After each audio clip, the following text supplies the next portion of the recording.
All right, I think we're going to go ahead and get started. All right. Good afternoon. My name is Michael.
One of the first things you can notice in the history is that as Mississippi began its junior college system, all of the other junior colleges had a district that supported them financially, except Coahoma and Utica. How are they going to resolve that problem?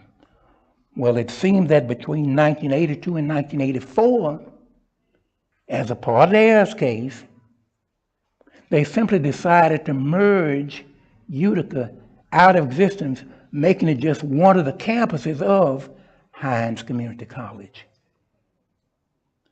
What did they do about Coahoma? Coahoma is in Clarksdale, Coahoma County, right? About 12 years later, the legislature finally got around to giving Coahoma a district just as all the others had done. That supposedly then resolved the issue for the junior colleges. But we have to keep in mind that when we look at it, Utica no longer exists. And the districts that support Coahoma are the more meager finance districts than the ones that are supporting Mississippi Delta Community Colleges. It almost doesn't matter at this point because Mississippi Delta Community College has now become predominantly black, and Hines is on the way. But nevertheless, we need to keep in mind what was happening because it talks about the mindset that was in existence during that time and for so many years thereafter. Let's turn now and look at the ups and downs of the court battles that took place. Our first stop would be the Federal District Court for the Northern District of Mississippi. In that case, they simply dismissed the suit after a couple of months of hearing, saying that the state of Mississippi had done all that was legal and constitutionally required in order to provide the equal educational opportunities. Well, the plaintiffs decided that that was not the case, so they appealed to the Fifth Circuit Court of Appeals. A three-judge panel was appointed and agreed with the plaintiffs that that had not been the case. The defendants then decided to appeal it to the full court, and the full court sided with Biggers and the district court. So it then went to the Supreme Court. Fortunately, there were some of us who were able to go to the Supreme Court, and that some included students and faculty from Jackson State, a few from Alcorn and Valley, and sat through it. And at the end of that hearing, the Supreme Court said, oh, the plaintiffs are correct. There are vestiges of this dual system still in existence that need to be taken care of. And so they remanded it back to the district court under Judge Neil Biggers. There's Judge Biggers. Okay. Judge Neil Biggers held a couple of hearings, but didn't really solve the case. But there are some interesting things that took place in his court on that remand. One of the things was Isaac Byrd and Benny Thompson became major players. The court had decided that rather than trying to deal with the entire list of plaintiffs, Benny Thompson would become the lead plaintiff, and Isaac Byrd would become the lead attorney for the plaintiffs. A second thing that came out of that was that the judge did agree upon some admission standards. They agreed that all 8 of the universities would have the same identical admission standards. Sounds fair, doesn't it? Well, one of the problems was, as they implemented it, the score that they decided upon for the ACT and so forth were about 5 points higher than the national average for African American students. But it was lower than what had been required at Ole Miss, Mississippi State. And one of the lawyers, Robert Pressman, after a year of this implementation, did a study and indicated that we can see the impact of these new admission standards. The percentage of black students had gone down substantially. And therefore, there were fewer black students now in the system than there had been prior to the new admission standards. A third thing that happened was that the judge did grant several graduate programs to Jackson State University, most notably the engineering school and clinical psychology. A fourth thing that happened, there had now been talk about Jackson State getting a law school. And the idea that since the medical center, University of Mississippi Medical Center, was in Jackson, it ought to be under the control of Jackson State rather than Ole Miss, since Jackson State is in Jackson and Ole Miss is in Oxford.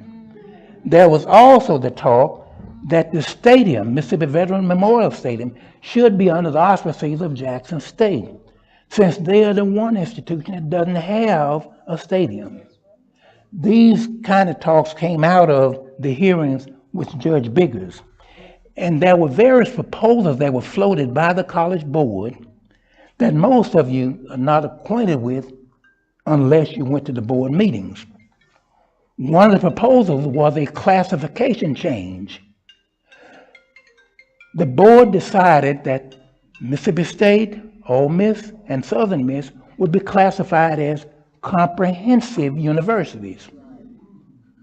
It decided that Valley, Alcorn, MUW, and Delta State would be regional universities, and Jackson State would be an urban university. Now, that may not mean anything even as you sit now and hear this, but the difference that made was it enabled the College Board to provide more money per student to the comprehensive universities than to the other universities. That classification system is still in existence and accounts for a lot of the discrepancies that you still can observe. Another interesting proposal that never saw the light of day was a proposal introduced by one of the board members, James Levine. Some of you may have heard of James Levine, lived up near Oxford. He was the black board member at that time. And his proposal really would have upset things tremendously because, among other things, he said University of Mississippi should become private and that the major universities in the system should be Jackson State and University of Southern Miss because they are located in urban areas that could easily support them. And that these other schools, such as Ole Miss and Mississippi State, they're in out-of-the-way places where population is not that large and may even be dying. So you can see why they never took James Levine's proposal seriously.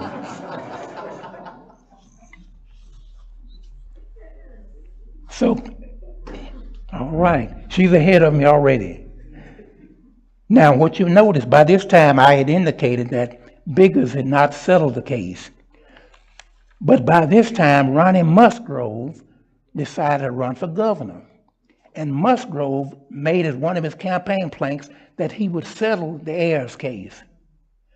Now, black folks were naive enough to think that they were going to get what they, asked for.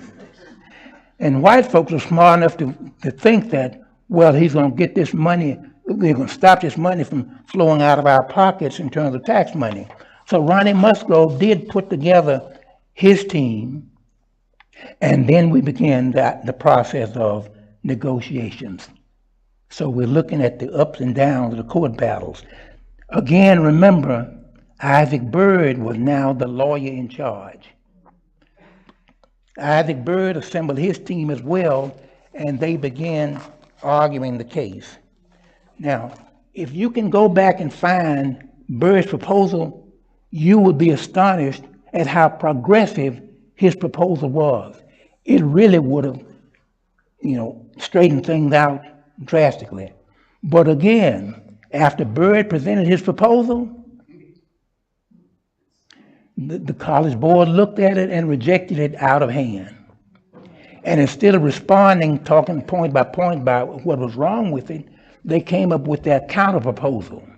And that counter proposal is the proposal that actually became the settlement document for the Ayers case. We can now turn and look at what things came out of that settlement. Yeah. Among other things, Alcorn would receive 8 new programs and improvement of other programs. Now, in the book, I point out on page 67 what those programs were. And when you look at them, what you'll note is that none of these were high-profile programs. They were more traditional programs that you would have expected a college to have in the first place. It offered 16 new programs at Jackson State. I already pointed out the engineering and the psychology. In addition to that, urban education, or urban studies was offered, and then most of the others were fairly traditional rather than brand new. And finally, when we get to Valley, the same thing occurs.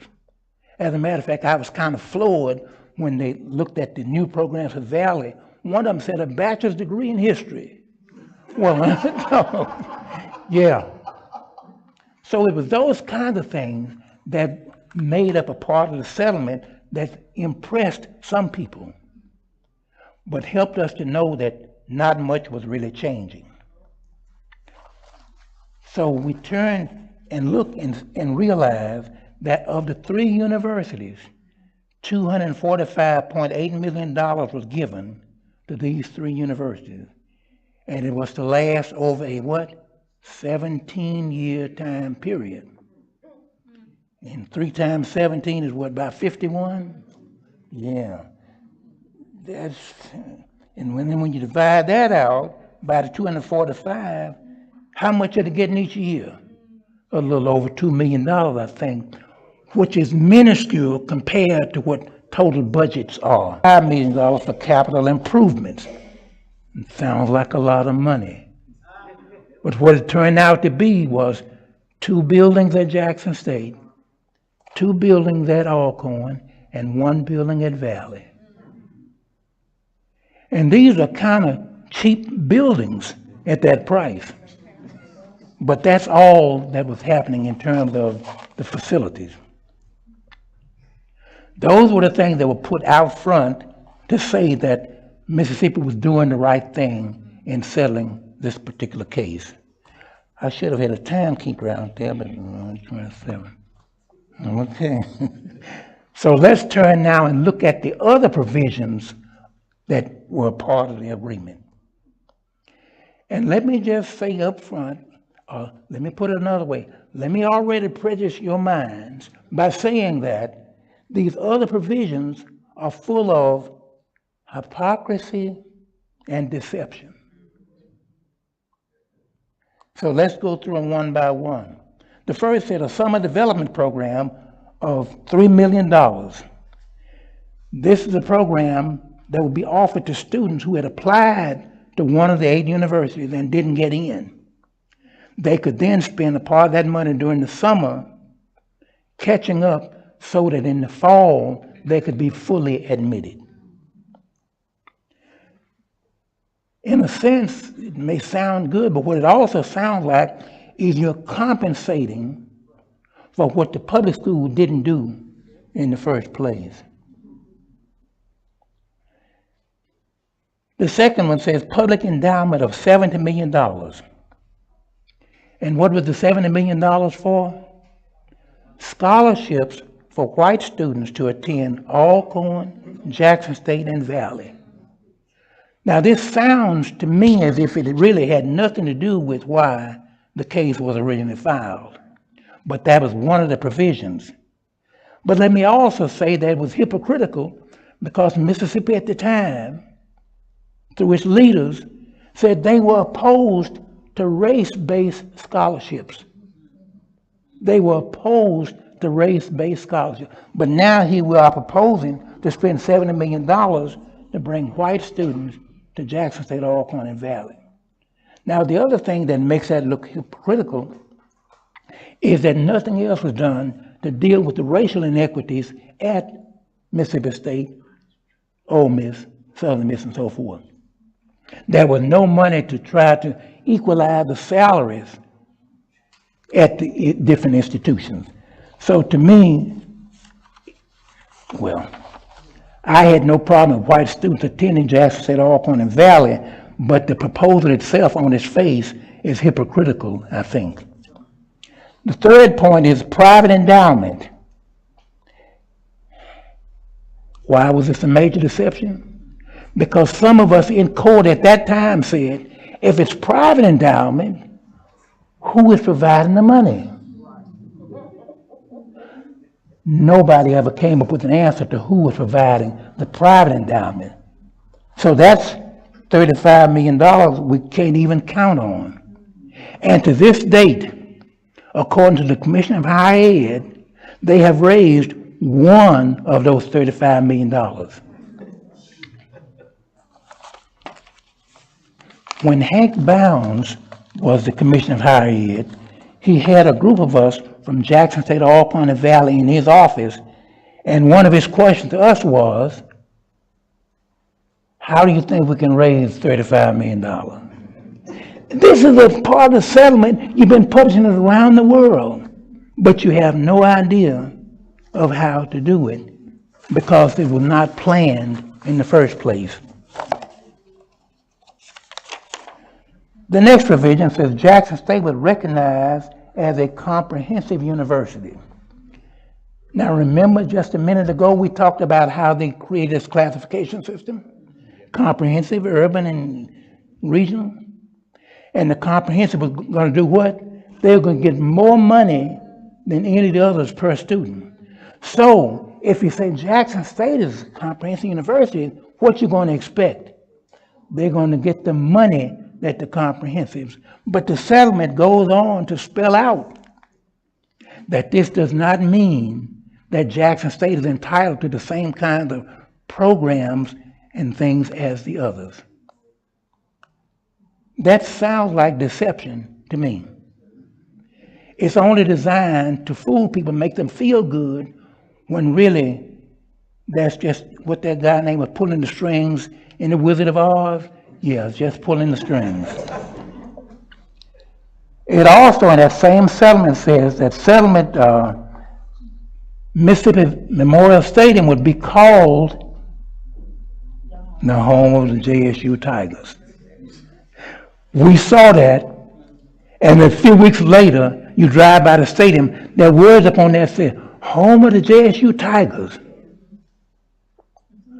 But that's all it is. It says that because until this day, the president of Jackson State has a seat on the board that governs the stadium. If it belongs to Jackson State, he don't even need a seat because it's already there.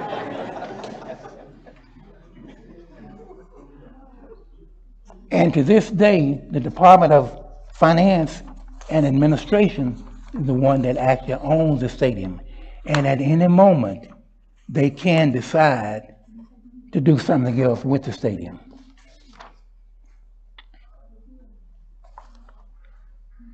The next point in the agreement says attorney fees.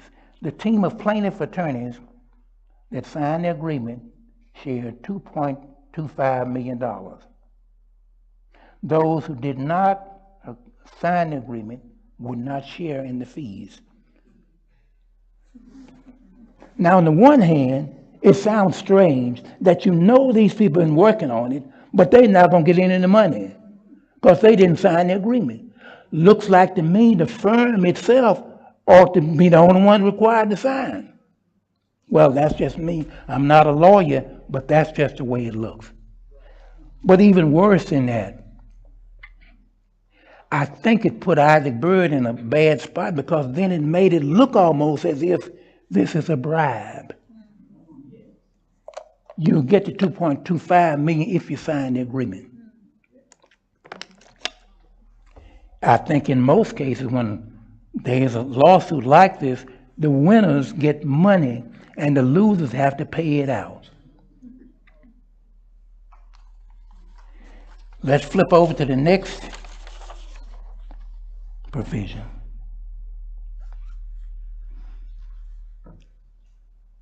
See the third line where it says $503 million?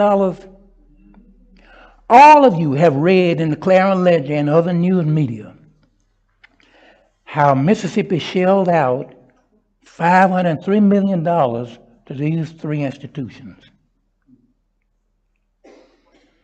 And that's one of the biggest deceptions of all, because what we try to do here is to go through and look at things that really just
$5% of the monies allocated. That's 73. Then I fast forwarded it and looked at the last allocation after Ayers was settled. And you look there, wait a minute. Look, MSU is getting 25% of the money. They were only getting 23% of the money in the first place. Now it's 25%. Jackson State was getting 11.3% in the beginning. Now they're only getting 10.5. Wait a minute. When you look at this chart, what it looks like, despite the Ayers case, these black universities are still being shortchanged. That's in large part because the major three universities are the comprehensives, and therefore they're getting the lion's share of the money.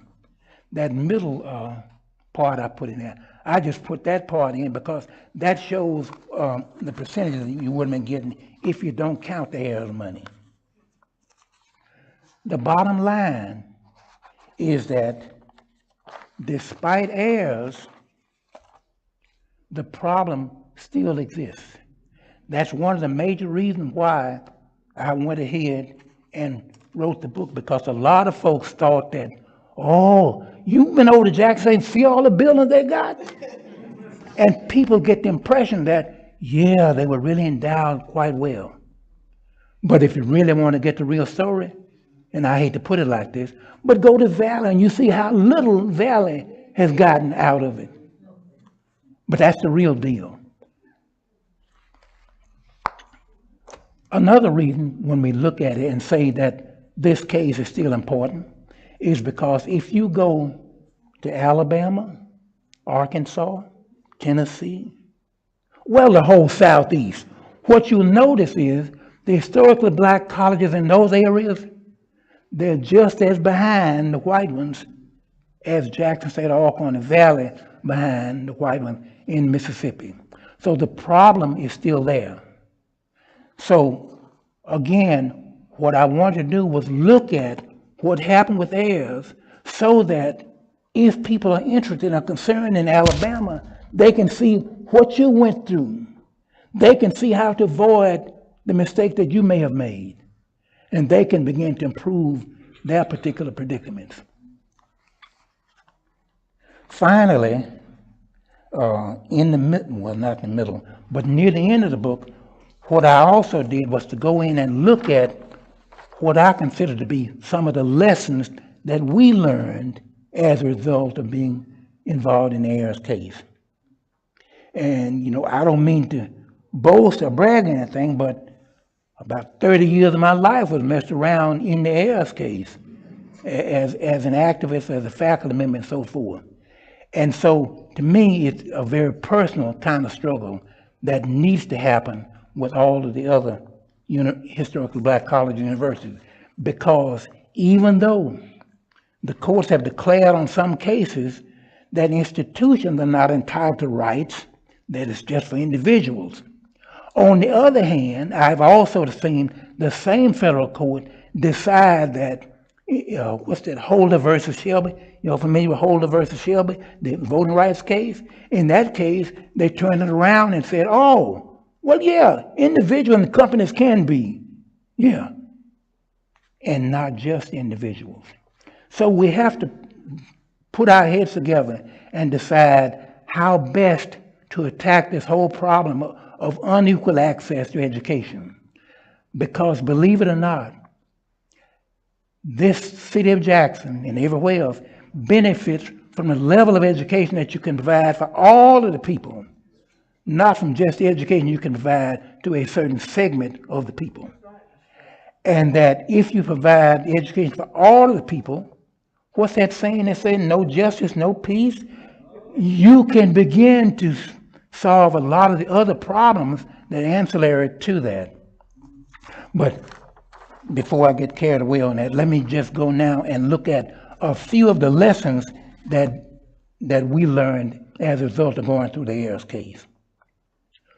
One of the lessons was, and to me it's a real key.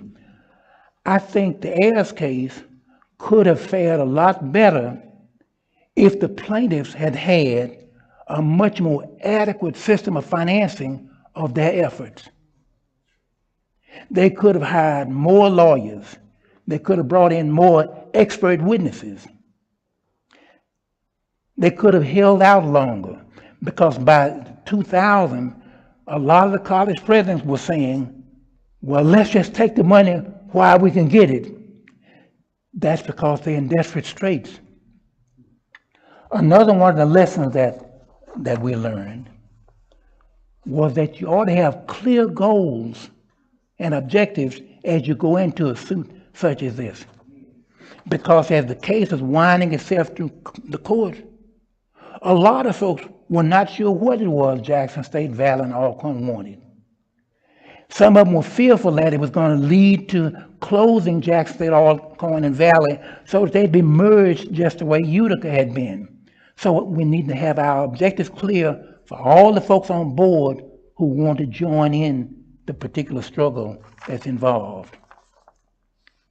A third one, and some of you I know noticed this, is that messaging is important. Messaging, how you say what it is you want to say. It can attract or it can drive folk away. And just one example of how it drives people away, I hate to use this, but a couple of years ago, a lot of young black folks were well-meaning, but they came with this term about defunding the police. And the Republicans used it very effectively against Democrats. So we have to be effective in how we message what it is we're messaging. Similar to that, as you go through a case like this, because the plaintiffs in this case included all of the residents, all of the black residents in the state of Mississippi, who were taxpayers, who were students, who were teachers, or who had children who could eventually, or even alumni. With that kind of a group, you need to have effective communication so that the head always knows what the tail is doing. And we can always be on the same page, and Channel 3 News or Channel 16 News or Channel 12 News can come into one person's face and ask, What is y'all after? And this person say one thing, but somebody else say something else. We need to have an effective communication system. There are at least 5 others, but I think what I'll do at this point, I think I'll simply go back to I think it's about the third one of those pointers. Yeah, the one that talked about what was sought. Let's go back, look now, and see what was being sought all the way back up to the top one.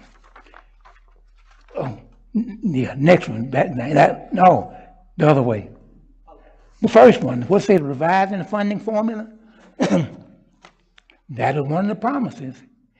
Did the funding formula get revised? Some folks say no. At least one person said no. They didn't revise it the way that the plaintiffs wanted it revised. They revised it in an even more scandalous way by talking about the comprehensive, the regional, and the urban. And I have to admit that if you look out on the landscape now, what you'll realize is that Delta State is suffering as a result of its funding formula. And there are still now threats frequently to close MUW. So they revised the funding formula, but not to deal with the issue of the inequities of racial disparities. Did we provide special allocations? Did anybody see the special allocation being provided? The only thing they did, they built 2 buildings at Jackson State, 2 buildings at Alcorn, and 1 building at Valley. But that's not the same as an allocation that helps you to catch up. And when I read the first part, I'm talking about the promise, but the second part is the disappointment. The third one says, closing white branches. Did they close the white branches? Well, to some extent. If you go out to the College Board now on Ridgewood Road, that facility, the teaching part of it, is now run by Jackson State. Ole Miss and Mississippi State, they're not in there no more. So it sounds like they closed something close by. They closed down some facilities near Natchez that were being operated by University of Southern Miss. So it appears that they closed them, but when they stopped Jackson State from teaching out there, guess who's got an engineering program up near Canton? Mississippi State. So those kind of things happened, and you didn't really get a resolution of that one. Equalization of land grant, they buried that. Nobody talks about it anymore. I don't mean to be ugly about it, but I've talked to a couple of my Alcorn friends and asked them, will the Alumni Association file suit and try to make sure that this happens? But nothing has happened, and now Trump has gone on and appointed his new agriculture secretary and his new secretary of education, who are not concerned about this as an issue. Eliminating ACT, we cover those, right? It made it more difficult for black kids to get in and easier for white kids to get in. Employment, racial discrimination in employment. There's been a little bit of improvement. If you go to Ole Miss now, about 4% of the faculty is as opposed to 1%. If you go to Mississippi State, the same thing. But the people who are still in charge, the College Board, still makes its decisions based upon race. And so do these independent institutions themselves. If you flip over to the last one, if you flip over to the very last one, we want to give credit to those folks for providing the pictures for us. We want to thank Ms. Primer, thank my son Jonathan, and the McKinnises for pushing me to go ahead and get the book out. And we need to celebrate the 50th anniversary of Ayers by being very vigilant, being very dedicated, being very vocal and determined about once and for all trying to make sure that all of the institutions as well as all of the students do have access to an equal education. And at this point, I'll see if there are questions.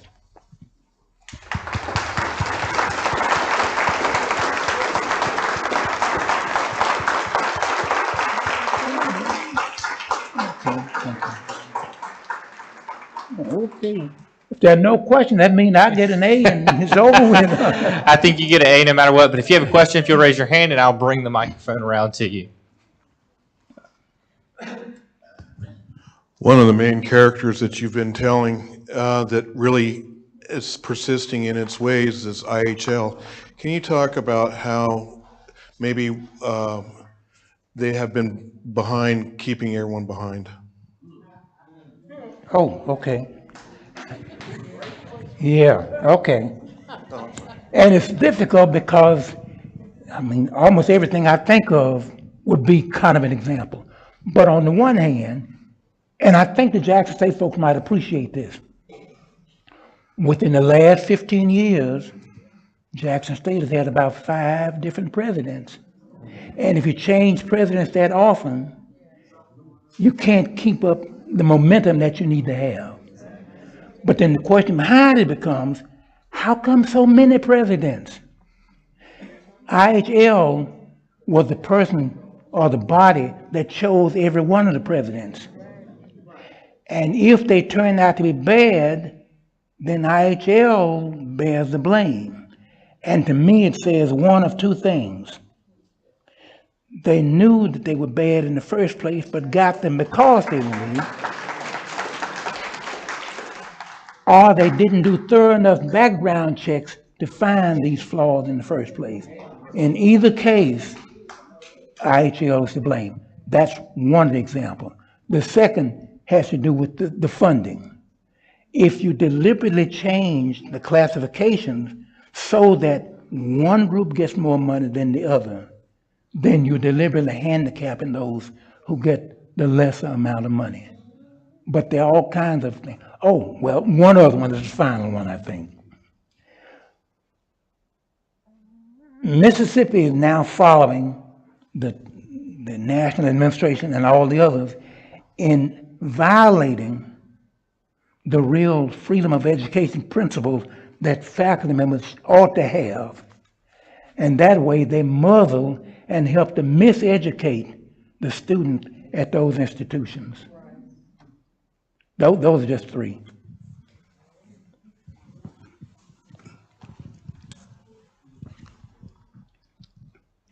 Thank you for that brilliant presentation. Thank you very much. I really liked it. I enjoyed Thank it. I was just wondering, very briefly, you know, there are 2 groups of universities, the rich and the poor, Yeah. the white and the black, whichever.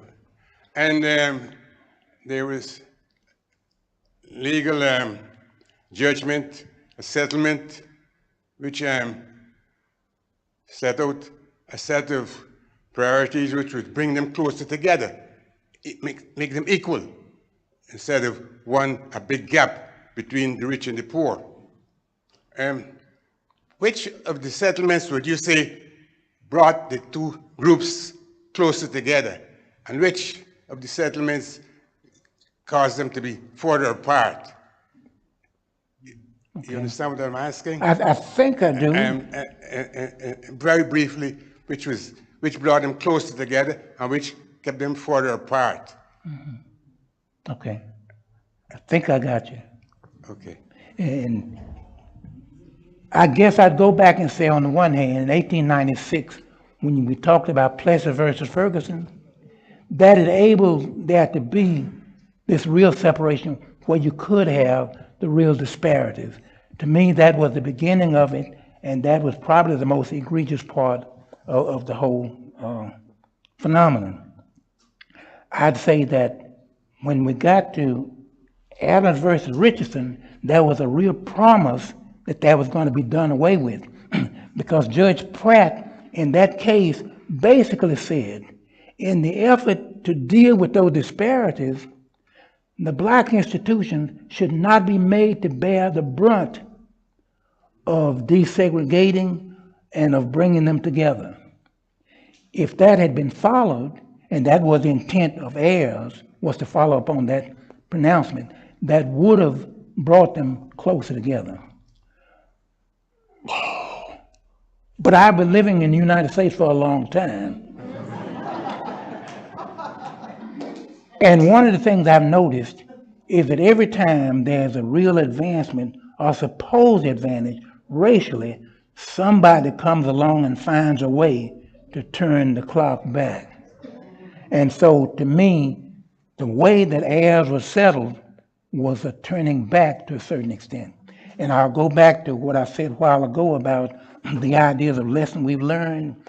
If we had had more financial backing and could have held out much longer, we would have had at least a better outcome than we eventually did receive. Dr. Phillips over here. Oh, Great presentation. I really do appreciate you. I was hoping you could talk a little bit about the process of putting this book together. And then I was hoping you could spend a couple of minutes talking a little bit about your work with Henry Kirksey. oh, okay. Okay. I thought you were going to come with a difficult question. I like that.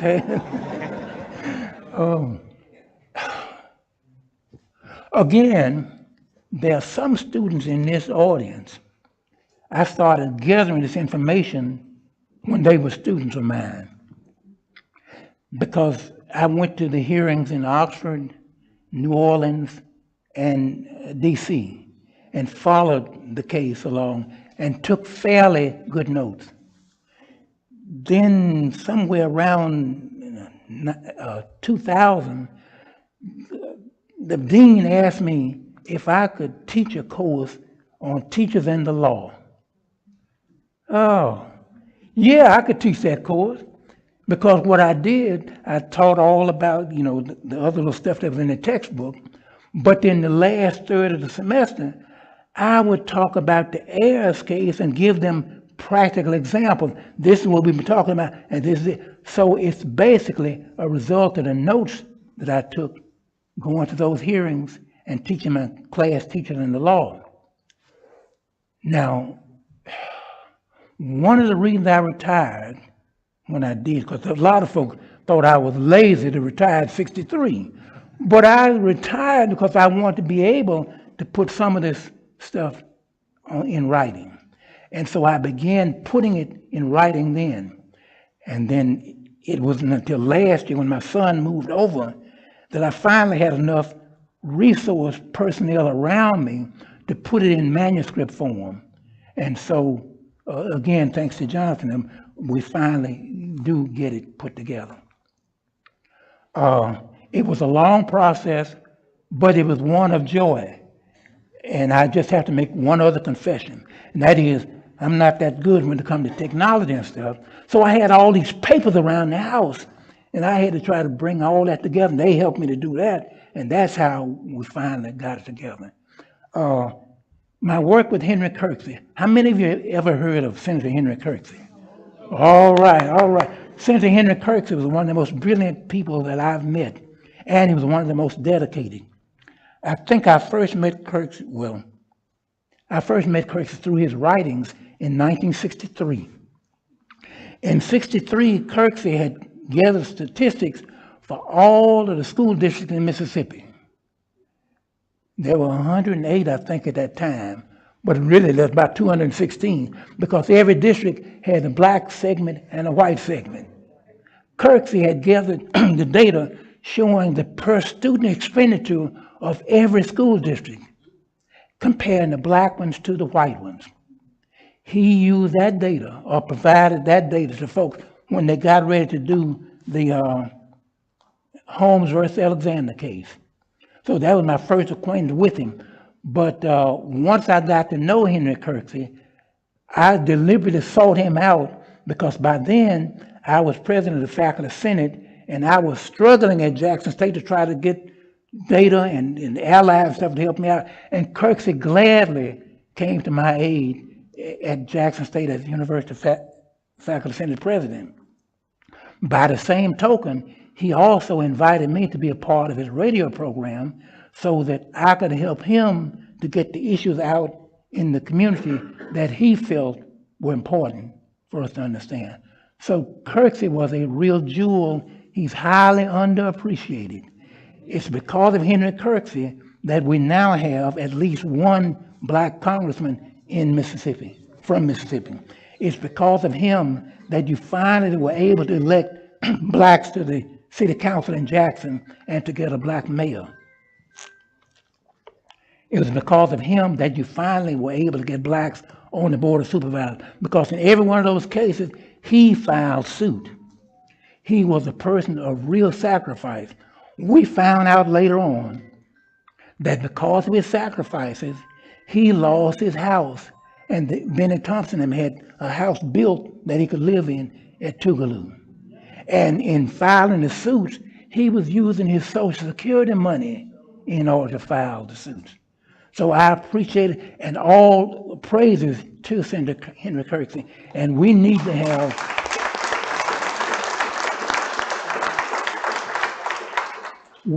have some kind of statues and monuments around Jackson that honors a man of that stature.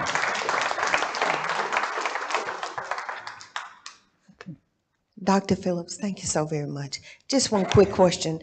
Out of the Ayers case, we were of the opinion that Jackson State would not only be considered an urban university, but a research institution as well. So in light of what we're witnessing now with Harvard University fighting for their research sources, could you just kind of expound on that? Were we considered a research institution? Did we receive funding for research like what we are in real time seeing Harvard $800 billion in research funding that they're fighting for? If you could just kind of expound on that. Well, one of the things that I've noticed is that once Jackson State was designated a research institution, they are now classified. They're Research 1 and Research 2. So the further down the line you are, the less of the research money you get. And guess who's now near the bottom? Okay. So yeah, we're researching. They recognize us as being researched. But yeah. Dr. Phillips, thank you for taking the time, and thank your son for helping you to put this book together. You mentioned a very poignant point about investing in the education of all students here in Mississippi. Going forward, seeing as though the results of the Ayers case hasn't created the equity with the HBCUs and the predominantly white institutions at the higher ed level, what could activist advocates do going forward to help raise the issue of the disparity of educational investment in students around the state of Mississippi, both K-12 and at the college level and beyond? What are some steps, what are some ideas, what are some ways advocates could start pushing to get more equity in the educational systems here in Mississippi? Okay. And I guess I may do it in the reverse order. I'll say that although Ayers was settled, enough time has passed and enough discrepancies can be seen that people can file a similar Ayers case all over again. Now, the real handicap is the courts have now become so conservative until the likelihood of your being successful immediately are kind of slim. But we ought to keep in back of mind ways and means of putting together a similar case such as Ayers, because the problem is still there.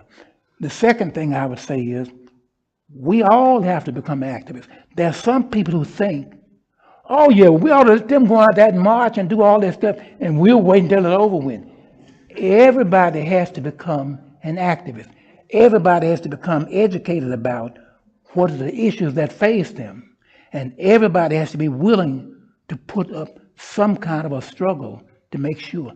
Some people think it's, I guess, not dignified to struggle.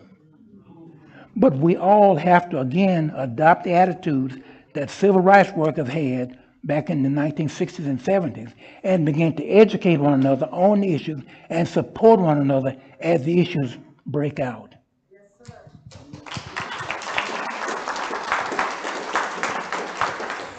That's an excellent moment for us. I know we have a number of questions still in the audience and several online, but we've come to the top of another hour. Let's give Dr. Ivory Phillips another round of applause.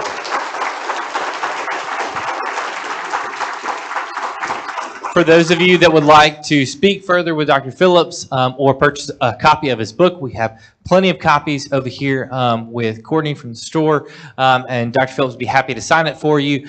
We also hope that you'll come back and join us next week for Mississippi White Evangelicals and the Civil Rights Movement with Dr. Carolyn DuPont. But again, let's give Dr. Ivory Phillips a round of applause, ladies and gentlemen.